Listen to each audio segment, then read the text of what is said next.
Hi everybody, thanks for pressing play on the video today. It's Caroline here from craftycarolinecreates.com.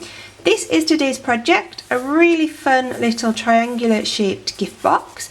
If you watch my video on Tuesday, you will perhaps remember this box that I made.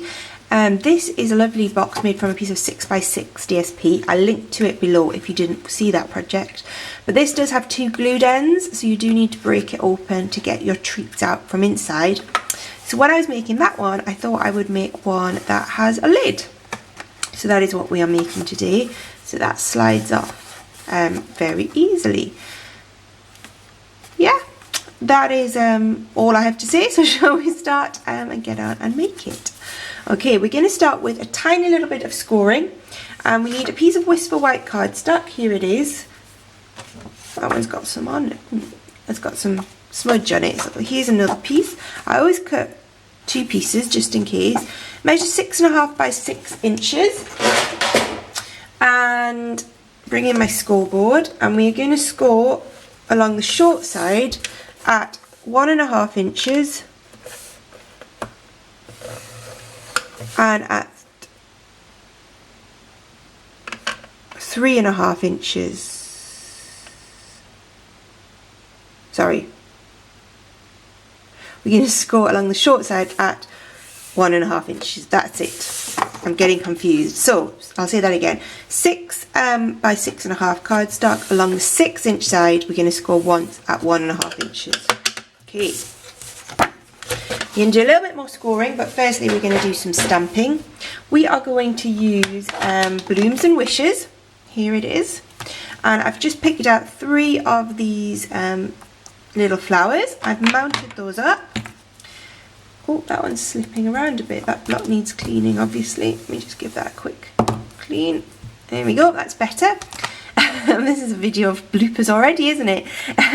So picked out those 3 stamps. I've mounted them up. And the colour palette we're going to use.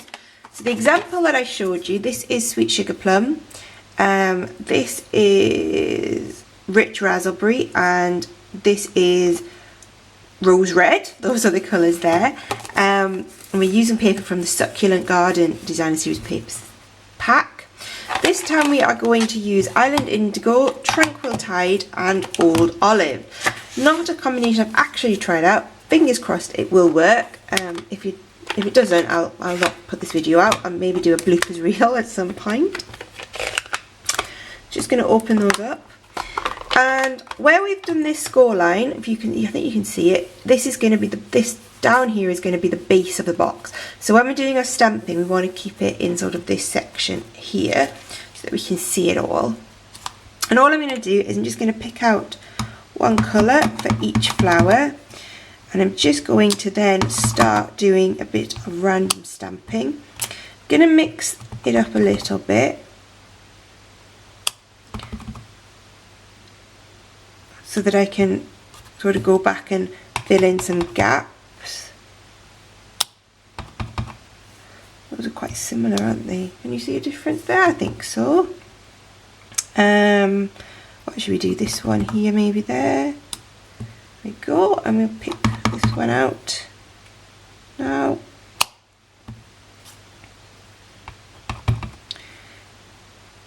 And if you just put the stamp back sort of on the ink pad that you used, you'll not mix them up so much, if that makes sense.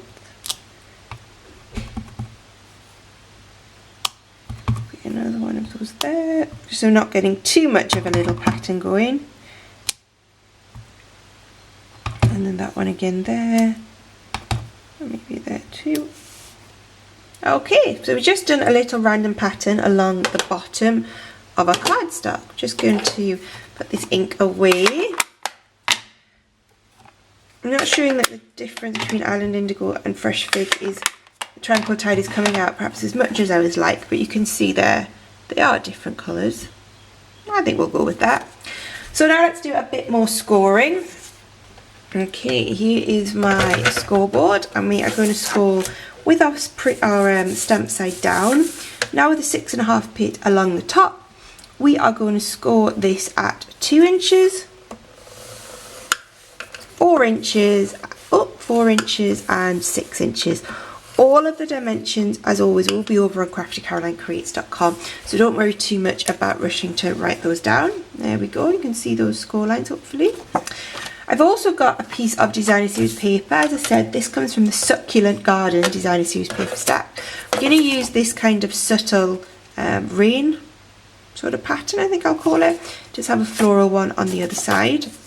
So as always, put the pattern you want down, and we are going to score this along the long side at 2 inches, 4 1/8 of an inch, and 6 1/4 inches.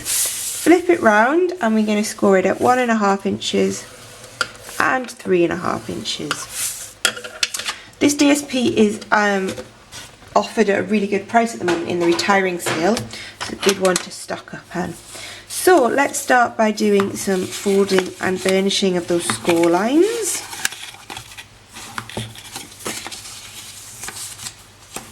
Okay, and this is obviously going to be our lid, and we will make that first. So what I'm going to do is I'm just going to cut up the score lines along the long side till we get to the middle, and then flip it over, and I'm just going to cut up these little ones again until we get to the score line in the opposite direction. So I've made big flaps on one side, little flaps on the other. These two very small ones we're going to cut off completely, okay, just like that. And then what we need to do is find the centre of these flaps, and the quickest way I find to do that is just gently fold them in half and just put a tiny little thumb squeeze there just to show where the centre is. There. And we only need to do this on the one side. There we go. And what we are going to do is from that little crease we've just made to this corner here, we are going to cut on the diagonal. If you want to be really precise, you can use your trimmer to do this, but I think if you've got a good pair of long scissors like this, you can do it pretty much the same accuracy, just doing it by eye. So we just made off 3 little triangles there, and on this side we are just going to notch these out a little bit. Okay, nearly done. Okay, so that is our lid, nicely cut out. Going to just use a little bit of fuse on the back sides of these small flaps. There we go, and then just going to fold those over and stick them down, and all that will do is give a little bit of reinforcement to our lid, so when it goes on and off, because it's paper, it'll just have a little bit more strength. I'm going to fold this flap over and put some glue on the green side. Okay, and then all I'm going to do is fold up my box to make that triangular shape. So just take a moment to line this up. There we go, and we get our triangular cross section like this.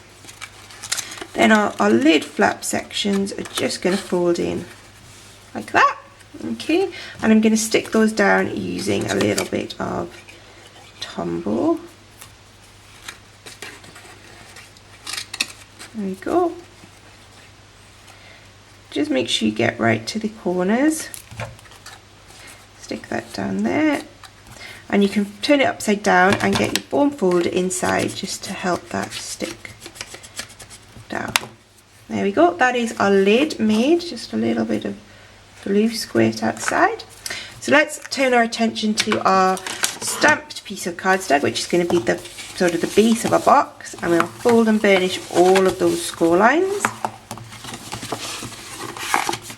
Okay, and the one along the bottom. There we go. Okay, and what we're going to do now is we are going to once again cut up the score lines along the bottom. Okay, cut off this little flap bit at the end. Okay, And we're going to do exactly the same, and we're just going to find the centre of these sections. Now because this is cardstock, it's not quite as easy to fold as the paper, so I'm just going to use my grid paper. Just going to line that up there, and I'm just going to use my bone folder just to make a little notch at 1, 3 and 5 inches, and that again will show me the centre. Can you see that? I made a little notch just there. Not sure if that is picking up for you. But from that little notch, then just like we did on the lid, we're going to cut out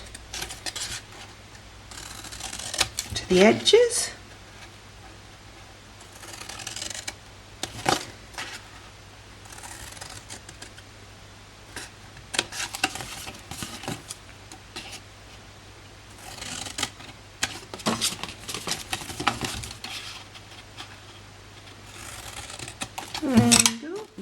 Pull those out, and now we are going to do pretty much the same. So we're going to put fuse along this strap here, this flap here, and then just fold up your box to make a nice triangular shape. Just take a second to get that nicely lined up at both ends. There we go. And then we're just going to fold in our bottom flaps and glue them just like we did to the top.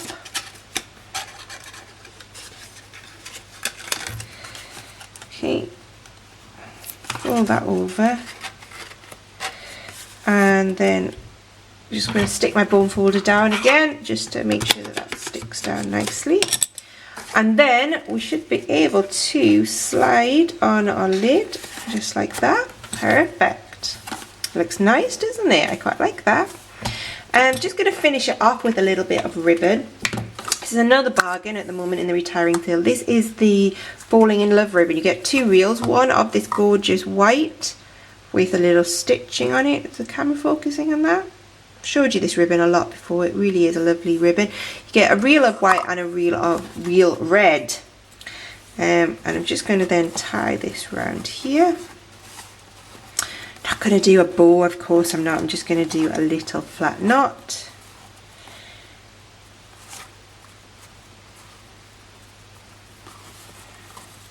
There we go.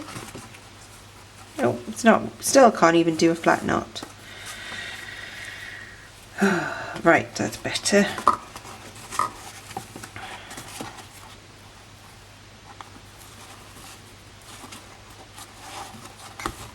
There we go, just about right. Trim off those tails, pop that taut, and there we go. 2 very simple, off camera, 2 very simple, but I think pretty stunning little gift boxes in that interesting triangular profile. Hope you enjoyed the video. If there is anything I can do to help, do not hesitate to get in touch. And remember, you can pop over to craftycarolinecreates.com and buy Stampin' Up products 24/7. Thanks for watching. Bye bye.